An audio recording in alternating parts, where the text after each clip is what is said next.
Nafkah untuk istri itu uang belanja aja atau ada yang lain? Pertanyaan ini selalu muncul dari para istri terkait pemberian nafkah yang diberikan oleh suaminya.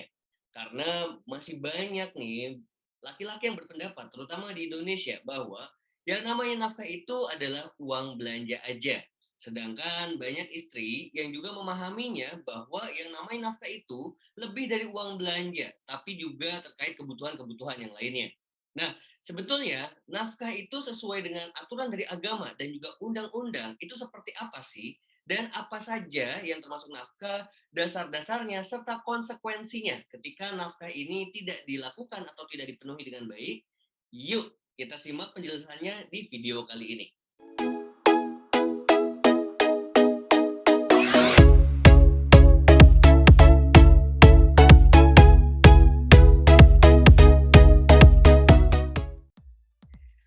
Oke, teman-teman semuanya, selamat datang kembali di channel Panji Syamsi Love Sensei, di mana di channel ini kita akan ngebahas topik-topik seputar pernikahan dengan seru dan juga secara komprehensif atau menyeluruh.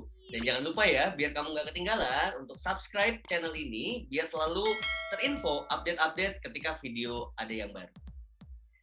Balik lagi nih, kalau ngomongin nafkah, ini selalu jadi hal yang sangat rame, sangat seru gitu ya. Beberapa kali saya mencoba membuat konten terkait nafkah, pasti deh interaksinya tuh tinggi, view-nya tuh banyak banget, viralnya tuh gampang banget. Kenapa? Karena memang jangan-jangan masalah nafkah ini selalu menjadi permasalahan yang banyak terjadi di Indonesia terutama. Nah, kenapa nafkah itu menjadi penting dalam rumah tangga? Sebab nafkah itu memang salah satu bentuk kewajiban bagi seorang suami yang harus dia penuhi kepada istrinya. Hal ini sudah dijelaskan juga bagi umat Islam, itu dijelaskan pada surat An-Nisa ayat 34, di mana di ayat ini dijelaskan bahwa seorang laki-laki itu perlu banget memberikan nafkah yang terbaik kepada istrinya dengan sebaik-baiknya. Ditambah ada juga undang-undang terkait perkawinan yang menjelaskan bahwa nafkah itu memang menjadi kewajiban bagi pihak suami yang perlu diberikan kepada istri. Itu ada di pasal 45 ayat 1 dan juga pasal 65 ayat 1. Nah, saking pentingnya nafkah ini, teman-teman semuanya, bukan hanya sebagai kewajiban, tetapi ini juga salah satu bentuk kasih sayang, bentuk cinta dari seorang suami kepada istrinya. Kenapa? Karena nafkah ini adalah salah satu bentuk tanggung jawab, bentuk komitmen, kepedulian dari seorang suami kepada istrinya. Sebab ketika seorang wanita sudah menikah, maka dia sudah berpindah ketaatannya, baktinya untuk suaminya yang sebelumnya dipegang oleh ayahnya. Jika pemenuhan nafkah ini dilakukan secara asal-asalan, maka ini justru menjadi bentuk salah satu ketidakpedulian, tidak menghormati kepada sang istri. Nah, kita perlu pahami dulu apa yang dimaksud dengan nafkah. Jadi, kalau dalam agama Islam sendiri, secara garis besarnya, nafkah adalah sesuatu yang diberikan atau bentuk uang untuk dibelanjakan. Dibelanjakan oleh istri, ya, ataupun juga dibelanjakan oleh suami untuk memenuhi kebutuhan istri dan anak-anaknya. Ketika nafkah ini tidak diberikan, maka ini bisa berdampak konsekuensinya kepada satu, bisa termasuk dalam KDRT, yaitu KDRT secara finansial yang menyebabkan ini penelantaran keluarga. Yang kedua, tidak diberikannya nafkah dari suami kepada istri, ini bisa menjadi salah satu sebab juga seorang istri kalau tidak ridho terhadap perilaku suaminya ini yang tidak memberikan nafkah, maka istri boleh untuk menggugat cerai si suami. Ya. Kemudian juga ketika dia tidak memberikan nafkah karena memang dia itu sebetulnya mampu, dengan sengaja, dengan sadar dia tidak memberikan nafkah, maka Rasulullah pun bilang orang-orang yang tidak memberikan nafkah secara sengaja padahal dia mampu, maka itu bisa menjadi sebuah dosa kepada orang tersebut. Nah, terkait nominalnya, teman-teman semuanya. Terkait nominalnya memang sejauh ini belum ada ketentuan seperti berapa sih sebetulnya nafkah yang layak diberikan kepada istri per bulannya. Tetapi yang pasti perlu memahami 3 prinsip ini dalam pemberian nafkah. Yang pertama adalah suami perlu menanyakan pada istri, apa saja sih kebutuhan istri per bulannya. Jadi harus ada komunikasi nih antara suami dan istri. Sebab setiap wanita itu pasti keperluannya beda-beda. Ya, ada yang mungkin dia sangat gemar belajar sehingga perlu beli buku-buku atau pembelajaran yang biaya yang tidak sedikit. Ada juga mungkin yang wanitanya itu perlu perawatan yang lebih banyak karena dia punya kondisi khusus di fisiknya ataupun kondisi lainnya. Tetapi tidak semua suami juga, tidak semua laki-laki juga itu punya taraf kemampuan atau taraf pendapatan yang mungkin bisa memenuhi semua keinginan istrinya. Itulah kenapa perlu bicara nih agar bisa mendapatkan jalan tengah, agar si suami bisa memenuhi yang terbaik untuk istrinya dan istri juga bisa mengatur agar tidak memberatkan suaminya. Berikutnya yang kedua adalah prinsipnya suami tidak boleh menunda-nunda memberikan nafkah ini, apalagi jika memang kondisinya mampu, ya. Nggak boleh ditunda-tunda, nggak boleh ditahan-tahan. Itu harus diberikan secara rutin, berkala, dan jangan ditahan-tahan. Dan yang ketiga adalah tentunya harus cukup untuk kebutuhan sehari-hari.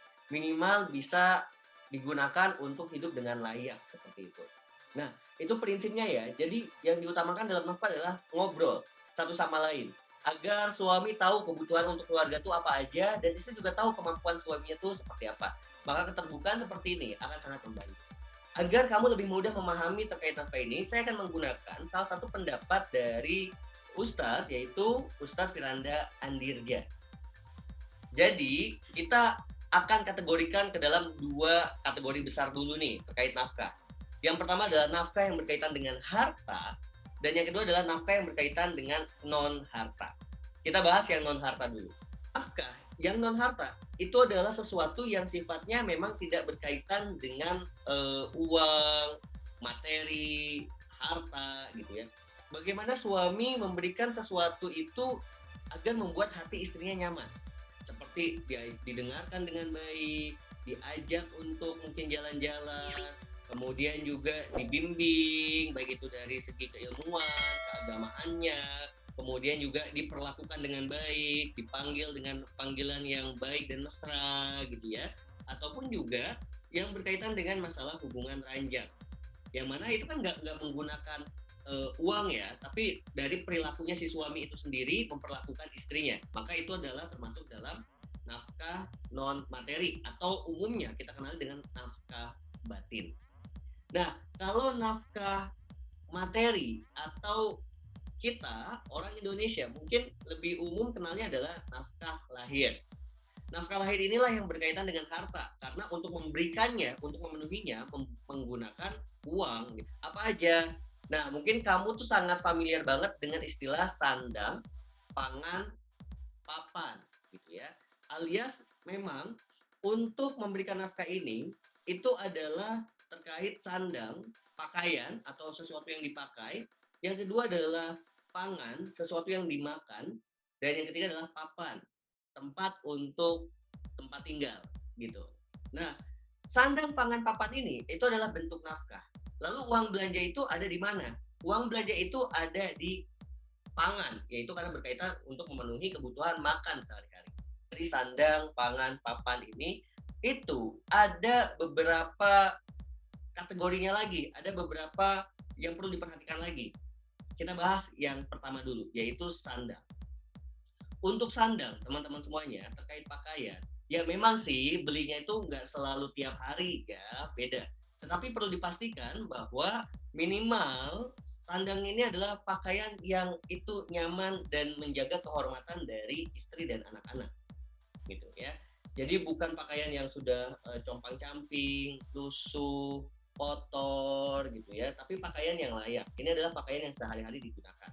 Yang kedua, nafkah sandang yang kedua adalah terkait pakaian resmi. Jadi kayak kalau pergi-pergi kondangan gitu ya, menghadiri acara-acara mungkin pertemuan sekolah, pertemuan keluarga, itu ada pakaian yang kelihatan lebih formal, lebih apa tuh menjaga kehormatannya.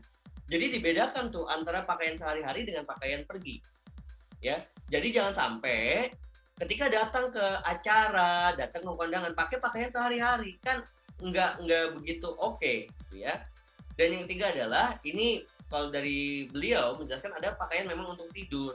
Walaupun kita sehari-harinya ya kalau tidur itu pakaian sehari-hari juga gitu ya. Kemudian yang kedua adalah nafkah pangan, makan.